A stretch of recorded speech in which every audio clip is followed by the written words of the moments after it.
Welcome back to the channel, guys. So we're going to be doing our Champions League quarterfinal predictions, guys, on the 8744 channel. We're going to break down all four of these matchups. I'll give you guys a preview and a prediction for which of the teams will advance to the Champions League semifinals. And yeah, like I said, guys, it'll be very interesting to see what happens. And also, guys, we're guys to like and subscribe, guys. We're getting very close to reaching 2K subscribers, guys. And if we reach 2K subscribers, guys, I will be doing a special giveaway, guys, on the streams. We'll have a live giveaway there. You'll see how it all works. I'll reveal all the details when the time comes. But just understand that we are on the borderline of reaching 2K. I think at the recording this video, guys, we're at 1987. So we're literally 13 subscribers away. So, guys, if we could reach 2K, that'll be greatly appreciated. Anyways, without further ado, let's start with the first matchup we got here. It is Arsenal versus Real Madrid. Now, is this the best? Is this the worst time for Arsenal to play Real Madrid? Because Arsenal have had an injury crisis this season. Obviously, Havertz is out, Jesus is out, and Arsenal are just their attack just doesn't look as electric. But at the same time, though, Arsenal did score 9 against PSV. But we also have to put consideration, guys. PSV are atrocious. They're not even first in the Eredivisie. They're 11 points behind Ajax, and PSV have just not been great. So Arsenal, of course, you have to give credit for them to score 9 goals, but we also have to put things in consideration that PSV are just not great, you know, and Arsenal have bigger tests lie ahead, and this is certainly a bigger test. And I think for Arsenal, what really worries me in particular is the offense. The offense, I just don't think looks as electric without Havertz and Jesus. And I know Havertz and Jesus aren't really the best of strikers; they're not really world class per se, but at least they're strikers. They're at least strikers. I'd rather have strikers than false nines. I mean, you're gonna have to play Mikel Merino up front. And another worrying thing for Arsenal is Saka is just coming back from injury. Saka is just coming back from injury. How is he going to play? It's really difficult for me to see. It's really difficult for Arsenal's attack to gel. That being said, though, Arsenal's defense is outstanding. It is one of the best defenses in Europe. I mean, you have California that's been amazing, Gabriel that's been amazing, Saliba as well. Very, very good partnership there at the back, and I just think Arsenal's defense will be very good. Whereas for Real Madrid, their defense is a very kind of sketchy. Real Madrid are very sketchy. They've conceded a lot of goals. In fact, I don't think they've kept a clean sheet for a lot of the season. And what worries me the most with Real Madrid is the center back partnership in particular, and especially the fullbacks, because Mendy, he's been hit or miss. The Vasquez, the less the better. You're having to play players out of position like Valverde, Chouameni at the back. Rudiger's also not been as good as he was previous seasons. And I just think for Real Madrid, the defense is hit or miss. Whereas the attack, on paper is very good. I mean, you have Mbappe, you got Vini, you got Jude, you got Rodrigo, you got Bellingham. There's so many options for Real Madrid in the attack. But as much as we say there's options, Real Madrid's attack hasn't really um, delivered as we'd expect it to on a regular basis. You know, we saw against Atletico Madrid in the first leg, it was just Brahim Diaz and obviously Rodrigo doing the spotlight. You know, and the second leg, Real didn't really have much of an attack. And then against Manchester City, it was pretty much Mbappe that showed up. So the thing with Real Madrid is that we need to see more chemistry, and I think that's the one thing they're really missing in the attack is that there's no chemistry between Mbappe and Vini in particular. I feel like the chemistry is a bit off with these two, and I feel like Vini is so important because we know how good Vini is in Champions League knockout stages. The reason why he's got a goal and an assist in every single knockout tie, with the exception of being against Atletico Madrid just the previous round, and of course Chelsea in the 2021 season. So it should be an interesting matchup, and I'm very interested to see how this one pans out. I believe Modric is going to miss the first leg, guys, which is a big blow. He'll be back though for the second leg, and obviously the first leg is going to take place at Emirates, and the second leg take place at Bernabeu. So with all that being said, guys, which team do I have advancing? I got Real Madrid. I just think Real Madrid for me are the heavy favorites. I just think Real Madrid are just more cohesive at the moment. They're just something about them. And whereas Arsenal, I just don't really give them much of a chance, especially with their attack being so hampered and everything. And I know people tell me in the comments below, oh, look, the last time the two teams played against each other, Arsenal defeated Real Madrid 1-0, 2006. Guys, it's 2006. This is 2025. 19 years have passed. And guys, Arsenal, I think, are worse than 2006. I mean, you don't have players like Thierry Henry or Patrick Vieira in this team. You just don't.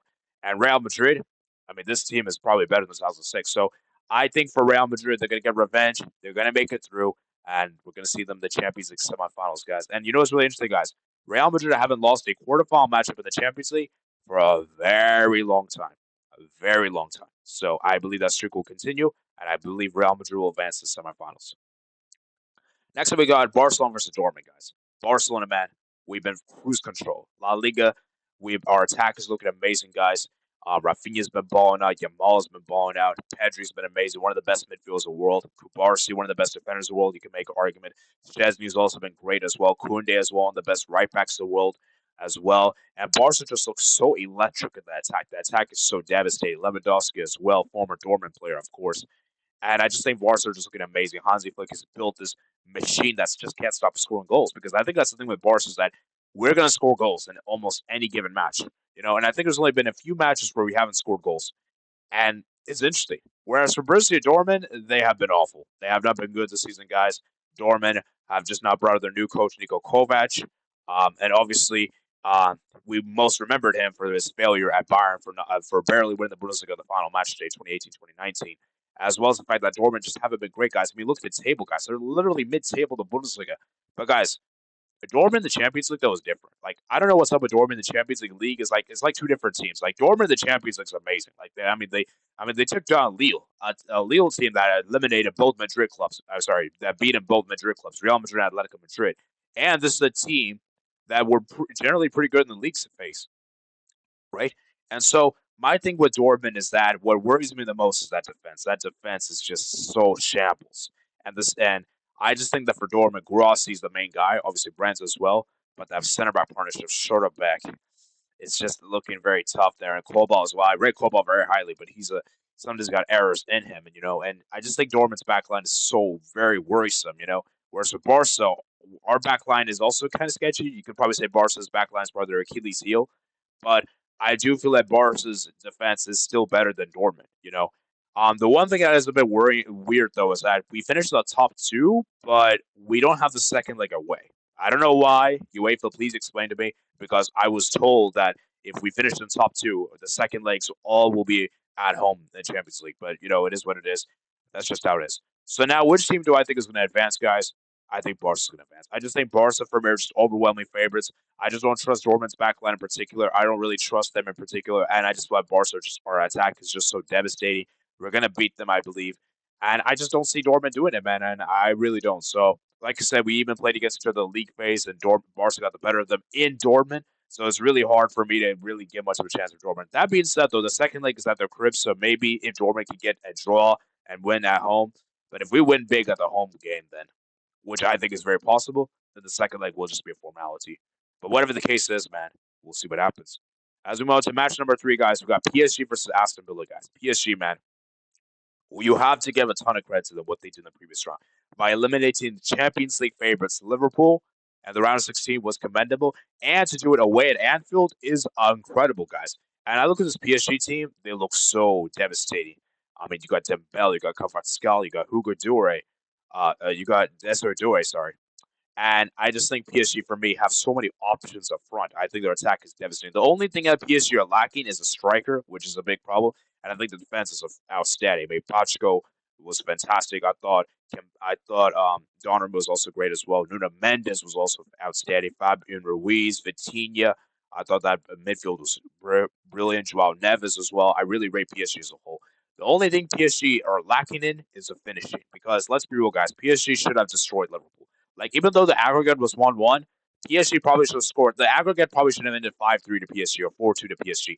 They should have scored way more than 2 goals across, more than 1 goal across both games.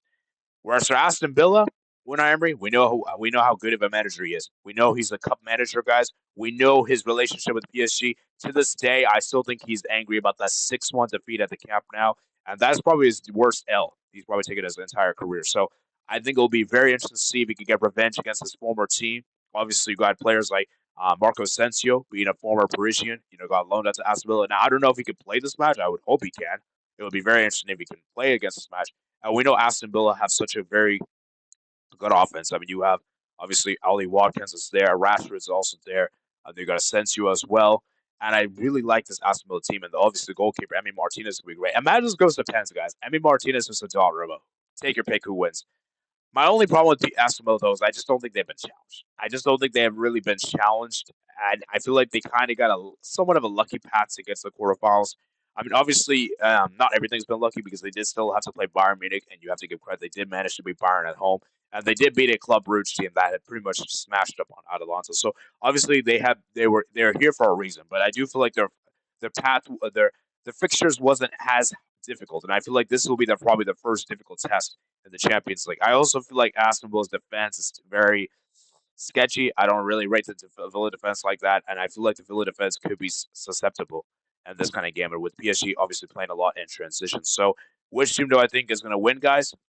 I got PSG to win. I just think PSG for me are the overwhelming favorites. We saw what they did against Liverpool for knocking them out, and I just think PSG is going to do it. But that being said, though, the second leg is at Villa Park, so maybe Villa can get a win there, which will be interesting. Obviously, Villa haven't lost a game at home in the Champions League, which is pretty commendable. And for PSG, as I said, man, um, we'll be interested to see what happens. But it'd be such a good thing before we move on, guys. It'd be such a PSG thing to do by beating Liverpool and then losing to Villa.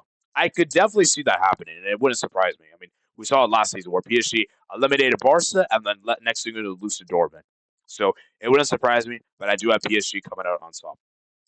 And then for the final matchup, guys, we got Bayern versus Inter. Bayern, man, Vincent Company, man, he silenced critics and annihilated Leverkusen 5-0 in aggregate. That is a statement in itself there, right? And I just can't believe Bayern actually did that because a lot of people thought Leverkusen would do it. Bayern were looking very sketchy, especially that performance against Celtic. But I think Bayern are kind of growing to this season now. And with Bayern virtually getting the Bundesliga 95% of their hands, they should be able to win it. And now they can put all their focus on the Champions League. And keep in mind, guys, Bayern Munich, the finals at their Allianz Arena. So it'll be interesting to see if Bayern can make it there. Obviously, players to look out for. Obviously, Kane. Kane's been great for them. Olise, Musiala. Musiala's obviously been great. Neuer as well. And reports are coming out that this could be Thomas Muller's final season at Bayern. So it'll be a good way to send off for Thomas Muller. And I look at this Inter team. Inter for me are very well coached. I just think this Inter team are very well coached. Inzaghi's done a fantastic job with the team.